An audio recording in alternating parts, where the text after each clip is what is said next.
লাগছে। ক্ষুধা লাগার পর চারপাশে সাগরের মাঝখানে খাবারের কোনো ব্যবস্থা নাই। আল্লাহ রাব্বুল ইজ্জত ওয়াল জালালের দরবারে ফরিয়াদ করছে, আল্লাহ প্রাণ ভরে হৃদয় থেকে তোমার ইবাদত করছি, কিন্তু আমার তো মানুষ, এই জন্য আমার ক্ষুধা লেগেছে, আমি কি খাবো? চারদিকে খাবারের কোনো ব্যবস্থা নাই। ওই মরুভূমিতে পাহাড় এলাকায় পাহাড়ের ভিতর থেকে আল্লাহ রাব্বুল আলামিন ওই বান্দার জন্য একটা ডালিম গাছের ব্যবস্থা করে দিয়েছে। চিল্লায়া পড়ুন না সুবহানাল্লাহ। পাথরের ভিতর থেকে যে আল্লাহ ডালিম গাছের ব্যবস্থা করতে পারে, সে আল্লাহ এখনো আছে না নাই? চিল্লায়া বলেন, আছে না নাই? আমার যদি দুঃখ থাকে, কষ্ট থাকে, যন্ত্রণা থাকে, হতাশাগ্রস্ত থাকি, কোনো কিছুতেই কাজ হচ্ছে না, রাতের তাহাজ্জুদে যদি আল্লাহর কাছে বলতে পারি, বিলিভ মি, বিশ্বাস করুন, পৃথিবীর কেউ না পারলেও মুহূর্তের ভিতরে সেটার সমাধান আল্লাহ দিতে পারে। ঠিক কিনা? ইবাদত করছে পাহাড়ের উঁচু থেকে, যখন ক্ষুধা লাগে আল্লাহ রাব্বুল আলামিন পাথরের ভিতর থেকে ডালিম গাছের ব্যবস্থা করে দিলেন। নিচে আসার পরে ডালিম খায়। ডালিম খাওয়ার পর পানির পিপাসা লাগছে, এখন পানি পান করবে কিভাবে? দেখে সাগরের পানি লবণাক্ত, হাতে নিছে, কিন্তু ও তো খাওয়া যায় না। এবার আল্লাহর কাছে আবার বলছে, আল্লাহ ডালিম দিলা, কিন্তু পিপাসা নিবারণ করার জন্য, হৃদয় ঠান্ডা করার জন্য একটু শীতল পানি দাও। দোয়া মঞ্জুর হয়ে গেল। সাথে সাথে ওই পাহাড়ের ভিতর থেকে আল্লাহ রাব্বুল আলামিন ঝর্ণার ব্যবস্থা করে দিলেন। চিল্লায়া বলেন সুবহানাল্লাহ। আওয়াজ দেন, জোরে আওয়াজ করে বলেন সুবহানাল্লাহ। আওয়াজ হয় নাই, আরো জোরে বলেন সুবহানাল্লাহ। এবার আল্লাহ রাব্বুল আলামিনের কাছে 500 বছর হয়ে যাওয়ার পর আল্লাহ রাব্বুল ইজ্জত ওয়াল জালালকে বলছে, আল্লাহ তুমি তো আমার মৃত্যু দিবা, তবে তোমার কাছে আমার ফরিয়াদ হচ্ছে, আমাকে এমন ভাবে মৃত্যু দিও যেন আমি সেজদারত আছি। চিল্লায় বলেন না সুবহানাল্লাহ। আল্লাহ ওই লোকের মতো সেজদারত অবস্থায় আমাদের মৃত্যু করে দিও। চিল্লায় পড়ুন আমিন।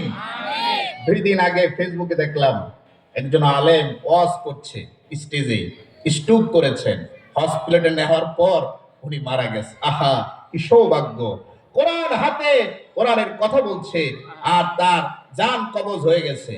আমরা যারা মুরব্বী আছি, যাদের বয়স হয়ে গেছে, মৃত্যু প্রতিদিন আমাদেরকে খুঁজে, অথচ আমরা পালিয়ে বেড়াই। আল্লাহর কাছে ফরিয়াদ করছি, আল্লাহ আমাদের যখন মৃত্যু দিবা, তখন যেন আমরা সকলেই সেজদা দিয়ে থাকি। চিল্লায়া বলুন আমিন। আল্লাহর কাছে দোয়া করছে, আল্লাহ 500 বছর ধরে তোমার ইবাদত করছি, আমার তো মৃত্যু হবে, কিন্তু তোমার কাছে আমার ফরিয়াদ হচ্ছে, যখন আমার জান কবজ হয়ে যাবে, আমি যেন তোমার কুদরতি পায়ে সেজদারত অবস্থায় থাকি। চিল্লায়া বলুন না সুবহানাল্লাহ।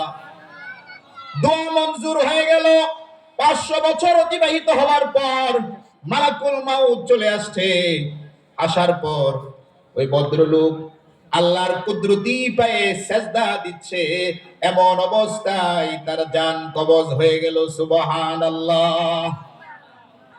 এই ভদ্রলোক যখন কিয়ামতের ময়দানে আল্লাহ রাব্বুল ইজ্জত ওয়াল জালালের দরবারে উপস্থিত হবে, উনি এটাও দোয়া করেছিলেন, আল্লাহ আমি যেদিন তোমার দরবারে উপস্থিত হব, ইসরাফিল আলাইহিস সালাম যখন সিংহায় ফুৎকার দিবে, ফুৎকার দেওয়ার পর যখন কিয়ামত হয়ে যাবে, আমি যখন তোমার দরবারে উপস্থিত হব, তখনও যেন আমি সেজদারত থাকি। আরো জোরে বলেন না সুবহানাল্লাহ। আওয়াজ করে বলুন সুবহানাল্লাহ। আল্লাহর দরবারে উপস্থিত হয়ে যাবে। উপস্থিত হওয়ার পর আল্লাহ রাব্বুল ইজ্জত ওয়াল জালাল ওই লোককে বলবে, আদখিলু আবদি আল জান্নাতা বিরহমাতি। আমার প্রিয় বান্দা, তুমি আমার দয়ায় জান্নাতে চলে যাও। চিল্লায় বলুন সুবহানাল্লাহ। ভালো করে বোঝার চেষ্টা করুন। সে আল্লাহকে কোশ্চেন করবে, আল্লাহ 500 বছর ইবাদত করার পরেও কি তোমার দয়ায় আমাকে জান্নাতে যেতে হবে? তাহলে যে 500 বছর ধরে যে ইবাদত করলাম, তার কি হবে? আল্লাহ রাব্বুল ইজ্জত ওয়াল জালাল সূরাতুল বালাদের ভিতরে আসছে, আলাম নাজআল লাহু আইনাইনি ওয়া লিসানান ওয়া শাফাতাইন ওয়া হাদাইনাহুন নাজদাইন। চিল্লায়া পড়ুন আল্লাহু আকবার। এই দুটি চোখ দিয়েছ বলে দেখি যে কত অপরূপ, নয়না বিরাম ক্ষেত খামারে জোড়াই জ্বালা বিদুর দূপ, তোমার দেয়া চোখের শোকর জানাবো তার ভাষা কই। যতই ভাবি ততই যেন পলক হারা চেয়ে রই। চিল্লা বলেন আল্লাহু আকবার। এই যে দুটি চোখ আল্লাহ দিয়েছে, জন্মের পর থেকে যারা দুটি চোখ দিয়ে পৃথিবীর সৌন্দর্য দেখতে পারে নাই, তারাই কেবল বুঝতে পারে দুটি চোখের মর্যাদা গুরুত্ব কত বেশি, ঠিক কিনা? ওই বান্দাকে বলবে আল্লাহ রাব্বুল আলামিন বলবে, তুমি 500 বছর ইবাদত করেছো কিন্তু আমার দয়ায় তুমি জান্নাতে যেতে চাও না, তাহলে তোমার যে আমলটাকে ওজন করতে চাও, আল্লাহ রাব্বুল আলামিন বলবে দাড়ি পাল্লা নিয়ে আসো, 500 বছরের ইবাদত এক পাল্লায় রেখে দেওয়া হবে। আর আল্লাহর দেওয়া দুটি চোখের মধ্যে একটি চোখ আরেকটি পাল্লায় দেওয়া হবে। বিশ্বাস করুন, একটি চোখের ওজন বেশি হয়ে যাবে। সুবহানাল্লাহ। আরো জোরে বলেন সুবহানাল্লাহ। এবার আল্লাহ জিজ্ঞেস করবে, বান্দা একটা চোখের 500 বছরের ইবাদত একটা চোখ দিয়াও সমান হইল না, চোখের দাম ওজন বেশি হয়ে গেল। বান্দারে, তুমি যখন তোমার মায়ের গর্ভে ছিলে, পৃথিবীর কেউ তোমাকে খাবার দিতে পারে না, আমি আল্লাহ তোমাকে খাবার দিয়েছিলাম, ঠিক কিনা? তারপরে যখন পৃথিবীতে আসছো, আসার পরে তোমার মায়ের বুকের ভিতরে তোমার খাবার আমি রিজার্ভ করে দিয়েছিলাম। বান্দা, এখন তুমি বলছো আমার দয়ায় জান্নাতে যাবা না, তাহলে তুমি এখন জাহান্নামে চলে যাও। চিল্লায় বলেন নাউজুবিল্লাহ।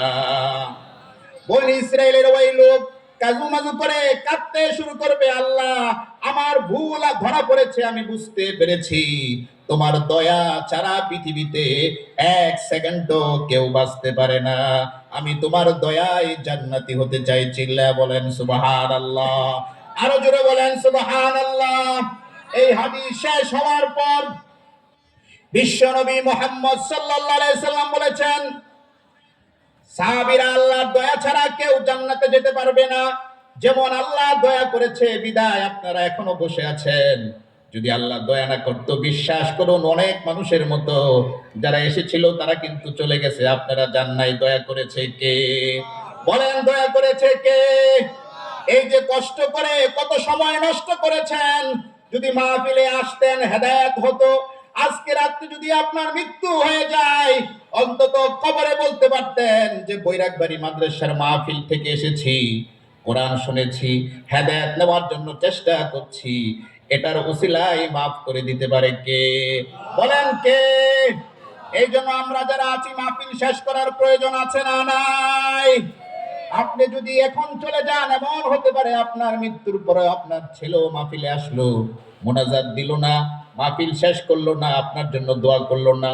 এজন্য এখন থেকে নিজের আখিরাতকে গুছাবার জন্য শীতের এই কনকনে শীতে কষ্ট করে মাহফিলটা শেষ করার প্রয়োজন আছে না নাই? আমরা সকলে শেষ পর্যন্ত থাকবো। আল্লাহ তুমি কবুল করে নাও। চিল্লায় বলেন আমিন। হাত তুলে দেখান, দুই হাত তুলে দেখান। আমরা শেষ পর্যন্ত থাকবো, আল্লাহ তুমি কবুল করো। চিল্লায় বলেন আমিন। বাপ্তা ঈদগাহ, মদিনাতুল উলুম, দারুল কোরআন মাদ্রাসা ও এতিমখানার হাফেজ ছাত্রদের দৃষ্টারবন্দি উপলক্ষে 11 ডিসেম্বর রোজ বৃহস্পতিবার ইসলামী মহাসম্মেলনের আয়োজন করা হয়েছে। প্রধান অতিথি অধ্যাপক ডাক্তার এস.এম. রফিকুল ইসলাম বাচ্চু সাহেব, সহ স্বাস্থ্য বিষয়ক সম্পাদক, কেন্দ্রীয় কমিটি 1 নং, যুগ্ম আহ্বায়ক, গাজীপুর জেলা বিএনপি। সভাপতি অ্যাডভোকেট মোহাম্মদ সিরাজুল ইসলাম সাহেব, সিনিয়র আইনজীবী MM LLB LLM জজপুর গাজীপুর। পাগড়ি প্রদান করেছেন আলহাজ হযরত মাওলানা বুরহানুদ্দিন দামাত বারাকাতুহু মাদ্দাজিল্লাহুল আলী, সদরে মুহতামিম জামিয়া ইসলামিয়া হাফিজউদ্দিন কওমি মাদ্রাসা মাওনা। প্রধান বক্তা হিসাবে তাফসীর পেশ করবেন হযরত মাওলানা মুফতি মুজাহিদুল ইসলাম নেত্রকোনা। খতিব বাইতুল হুসেন জামে মসজিদ কলেজ গেট টঙ্গী ও মুহতামিম নাজমাতুল কোরআন মডেল মাদ্রাসা। আল্লাহ ওনার জবান থেকে গুরুত্বপূর্ণ তাফসীর বের করে দেন, চিল্লায় পড়ুন আমিন। আরো আলোচনা করেছেন হাফেজ মাওলানা ওয়াসিম আকরাম হাদি, ইমাম ও খতিব বাপ্তা ঈদগাহ কেন্দ্রীয় জামে মসজিদ। উপস্থাপনায় মুফতি মোস্তফা কামাল আশরাফি দামাত বারাকাতুহুম। সার্বিক সহযোগিতা বাপ্তা বৈরাগবাড়ি বাজারের সকল ব্যবসায়ী বৃন্দ ও অত্র এলাকার যুব সমাজ। মুহতামিম মুফতি শেখ ফরিদ দামাত বারাকাতুহুম অত্র মাদ্রাসা। যারা যেইভাবে এই মাহফিলের সাথে সম্পৃক্ত থেকেছেন, আল্লাহ রাব্বুল আলামিন প্রত্যেকের এই খেদমতকে আল্লাহর সন্তুষ্ট চিত্তে আল্লাহ কবুল করুন, চিল্লায় পড়ুন আমিন। আগামী দিনে মসজিদ এবং মাদ্রাসার উন্নয়নে আমাদের প্রত্যেককেই ভূমিকা রাখার তৌফিক দান করুন। আরো জোরে বলেন আমিন। আওয়াজ হলো না, জোরে বলেন আমিন। আমি আপনাদের সম্মুখে সংক্ষিপ্ত পরিসরে, আপনারা জানেন সূরা আলে ইমরান বলে একটি সূরা কুরআনুল কারীমের মধ্যে আছে না নাই? বলেন আছে না নাই? 3 নম্বর সূরা। কত নম্বর সূরা বলেন? আপনারা উত্তর দিবেন, তাহলে কিছু শিখে যেতে পারবেন। সময়ের সংক্ষিপ্ত পরিসরে সূরা আলে ইমরানে 133